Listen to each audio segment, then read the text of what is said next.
നമസ്കാരം. നിളയോര വിശേഷങ്ങളിലേക്ക് സ്വാഗതം.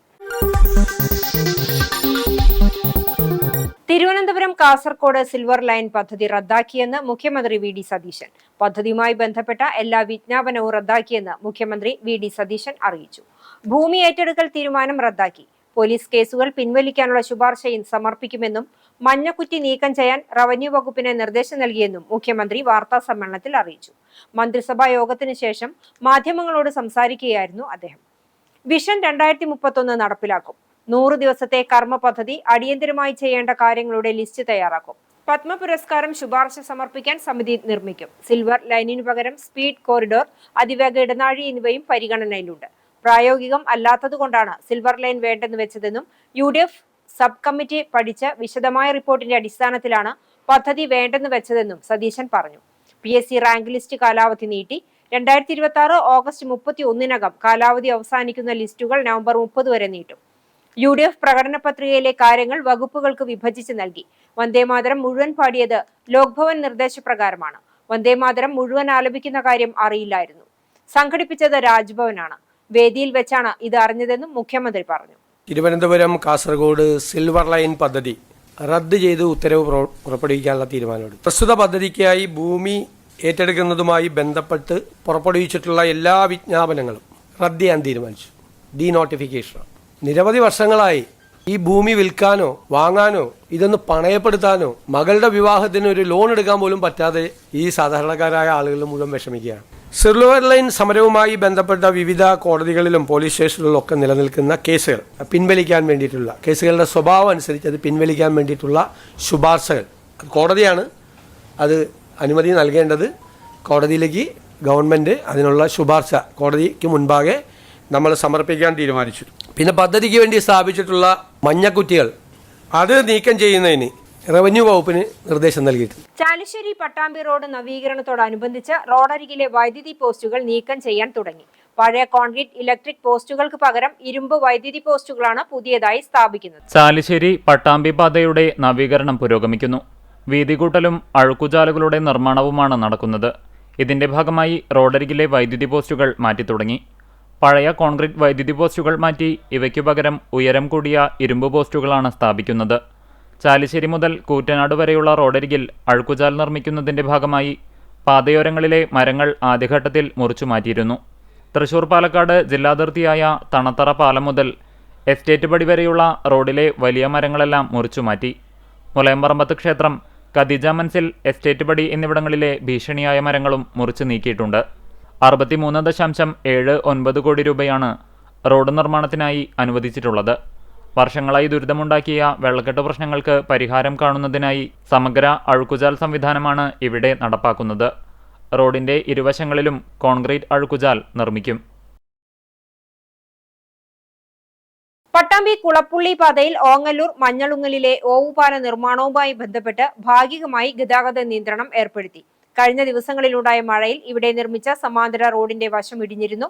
ഓവുപാല നിർമ്മാണവുമായി ബന്ധപ്പെട്ടാണ് ഗതാഗത നിയന്ത്രണം ഏർപ്പെടുത്തുന്നത്. പട്ടാമ്പി നിലാശുപത്രി മുതൽ ഷൊർണൂർ IPT കോളേജ് വരെയുള്ള റോഡിന്റെ നവീകരണ പ്രവൃത്തികളുടെ ഭാഗമായാണ് ഓങ്ങല്ലൂർ മഞ്ഞളുങ്ങലിൽ പുതിയ ഓവുപാലം നിർമ്മിക്കുന്നത്. ഓവുപാലത്തിന്റെ നിർമ്മാണവുമായി ബന്ധപ്പെട്ട് വാഹനങ്ങൾക്ക് കടന്നു പോകുവാൻ സമാന്തരമായ റോഡ് നിർമ്മിച്ചിരുന്നു. ഈ റോഡിന്റെ ഒരു വശമാണ് കനത്ത മഴയിൽ ഇടിഞ്ഞു വീഴാൻ തുടങ്ങിയത്. ഇതേ തുടർന്നാണ് സുരക്ഷ മുൻനിർത്തി ഈ പാതയിലുള്ള വാഹനയാത്രയ്ക്ക് ഗതാഗത നിയന്ത്രണം ഏർപ്പെടുത്തിയിരിക്കുന്നത്. കഴിഞ്ഞ ദിവസം മുതലാണ് നിയന്ത്രണം ആരംഭിച്ചിരിക്കുന്നത്. ഈ മാസം 22 വരെ നിയന്ത്രണം ഉണ്ടാകുമെന്നാണ് അധികൃതർ വ്യക്തമാക്കുന്നത്. ഓങ്ങല്ലൂർ മഞ്ഞളുങ്ങൽ പാടത്താണ് പുതിയ പാലം നിർമ്മിക്കുന്നത്. നിലവിലുള്ള വീതി കുറഞ്ഞ പാലം പൊളിച്ചു നീക്കി റോഡിന്റെ വീതിക്കനുസരിച്ചുള്ള പുതിയ പാലമാണ് ഇപ്പോൾ നിർമ്മിക്കുന്നത്. പാലം പൊളിക്കുമ്പോൾ ഉണ്ടാകുന്ന ഗതാഗത തടസ്സം ഒഴിവാക്കുന്നതിനായാണ് മാസങ്ങൾക്ക് മുമ്പ് പാലത്തിനരികിലെ പാടത്തുകൂടെ അപ്രോച്ച് റോഡ് നിർമ്മിച്ചത്. പ്രവർത്തികൾ നീണ്ടാലും അപ്രോച്ച് റോഡിലൂടെ വാഹനങ്ങൾക്ക് സുഗമമായി സഞ്ചരിക്കാൻ കഴിയുമെന്നായിരുന്നു കണക്ക് കൂട്ടൽ. എന്നാൽ ഇതാണ് കഴിഞ്ഞ ദിവസത്തെ മഴയിൽ തകരാൻ തുടങ്ങിയത്. ഇതോടെയാണ് സുരക്ഷാ ഭീഷണി മുൻനിർത്തി ഇതിലൂടെയുള്ള വാഹനയാത്രയ്ക്ക് നിയന്ത്രണം ഏർപ്പെടുത്തിയിട്ടുള്ളത്. പുതിയ പാലത്തിന്റെ അടിത്തറ നിർമ്മാണം ഇതിനകം പൂർത്തിയായിട്ടുണ്ട്.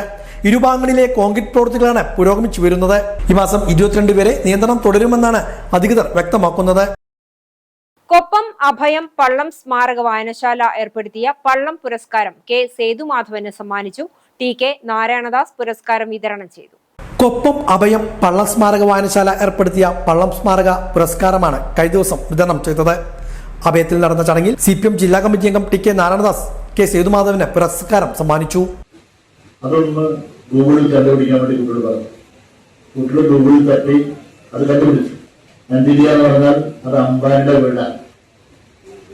ലോകത്ത് ഏറ്റവും കൂടുതൽ ലക്ഷറീസാണ്, ആർഭാടം നടന്ന വീടാണ്. 1,000 കോടി രൂപയാണ് നിർമ്മാണച്ചെലവ്. കുട്ടികൾ കണ്ടുപിടിച്ച് വന്നതാണ്. അതിന് ടെറസിൽ 3 ഹെലിപ്പാഡ് ഇറക്കാൻ കഴിയും. 3 ഹെലികോപ്റ്റർ ഇറക്കാൻ 3 ഹെലിപ്പാഡുകളുണ്ട്. 3 നില പുതിയ വാഹനങ്ങൾ നിർത്താനുള്ള പാർക്കിംഗ് ആണ് 3 നിലയിൽ. വേറെ 3 നിലയിൽ ഹാങ്ങിങ് ഗാർഡൻ, തൂങ്ങി നിൽക്കുന്ന പൂന്തോട്ടാണ്. ഒരു ആശുപത്രി ഇതിലുണ്ട്, ഒരു ഐസ്ക്രീം പാർലർ അതിലുണ്ട്, ഒരു അമ്പലം ഇതിലുണ്ട്. 59 ആർഭാടമായി സജ്ജീകരിച്ച കിടപ്പുമുറികളുണ്ട്. ഒരു കുടുംബത്തിന് താമസിക്കാൻ ഇത്രയും വലിയ ആർഭാടമുള്ളൊരു വീട് ലോകത്ത് തന്നെ ഇല്ല. അത് നിൽക്കുന്നത് മുംബൈ നഗരത്തിന്റെ ഹൃദയഭാഗത്താണ്. അഭയം ചെയർപേഴ്സൺ M ഷാബിറ അബ്ദുഷിയായിരുന്നു. NP Vinayakumar, U Ajayakumar, PK Chellukutty, N Neeraj, K Mohandas, KM Vasudevan, NP Ramadas, Rajan Madayi, professor C Abdul Kareem, Abhayam director P Krishnan, P Faisal Babu തുടങ്ങിയവരും പങ്കെടുത്ത് സംസാരിച്ചു. അവാർഡ് ജേതാവ് മറുപടി പ്രസംഗവും നടത്തി. പട്ടികജാതി ക്ഷേമ സമിതിയുടെ നേതൃത്വത്തിൽ കൊപ്പത്ത് പ്രതിഷേധം സംഘടിപ്പിച്ചു. പൊതു ഇടങ്ങളിൽ ജാതി അധിക്ഷേപവുമായി ബന്ധപ്പെട്ടുള്ള കോടതി വിധിയെ തുടർന്നായിരുന്നു പ്രതിഷേധം സംഘടിപ്പിച്ചത്.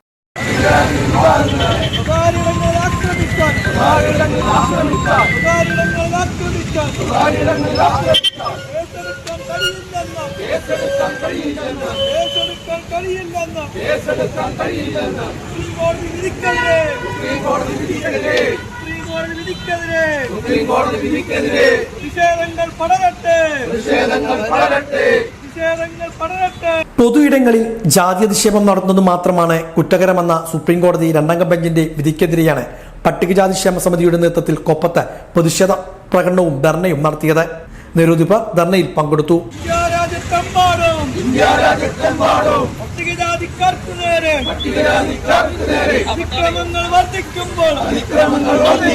അതിക്രമങ്ങൾ വർദ്ധിക്കുമ്പോൾ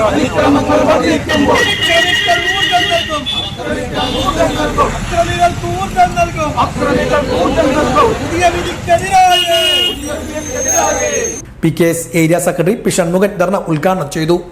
ഇന്ത്യയിലെ പരമോന്നത നീതിപീഠമായ സുപ്രീം കോടതിയിൽ നിന്നും രാജ്യത്തെ ഞെട്ടിക്കുന്ന, പ്രത്യേകിച്ച് രാജ്യത്തെ പിന്നോക്ക ജനവിഭാഗങ്ങളെ വലിയ മനപ്രയാസത്തിലേക്ക് സൃഷ്ടിക്കുന്ന ഒരു വിധി സുപ്രീം കോടതി പുറപ്പെടുവിക്കുകയുണ്ടായി.